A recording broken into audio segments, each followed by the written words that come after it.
Hey, did you know that Tommy John was a pitcher? And that Tommy John threw over 2,000 innings at the major league level before needing Tommy John surgery? And then after Tommy John surgery, did you know that Tommy John threw almost 3,000 innings at the major league level? It's quite remarkable. And in today's game, most major league pitchers won't even sniff 2,000 innings. It's just a dramatic shift over the last 20 years of where we are in today's game. And Tommy John surgery doesn't have to be a part of your career, especially in the infancy of your career. Yes, Tommy John surgery was designed and built to extend your career.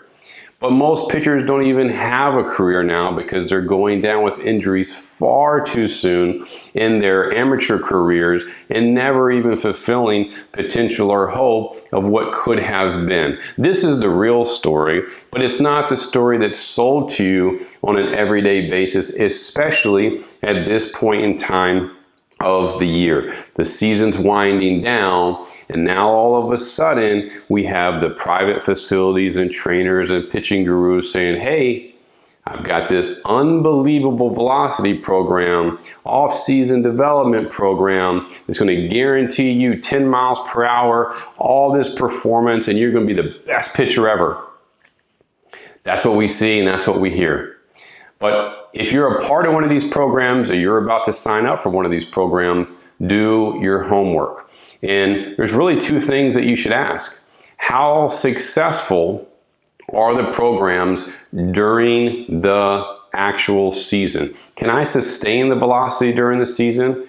And have I avoided injury? Or am I injury prone and I have peaks and valleys of my velocity? These are the things that you need to really start to consider, because at the end of the day, you have to continue to be successful and perform in games. And the longer that you can do that over each season, guess what? You may have a successful high school career, college career. You may get into the professional ranks. But if you really want to make money in the game of baseball, then you got to stay healthy. You got to be able to produce year after year if you want to find that big money. And that's the recipe, and it's never changed. So early in your career, and I'm talking 12, 13, 14, you just don't need to do all these things you think you need to be successful down the road. Because again, the sad reality is most players are waking up one day and finding, well, this is it. And it happened way too soon.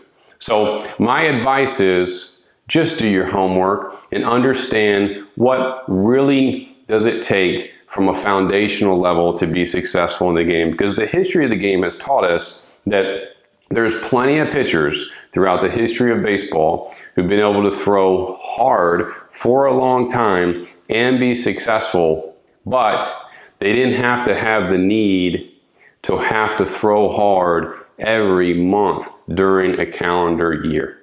And if that's part of your program, then probably sooner or later you will start to wear down and that injury will surface. Wish you the best.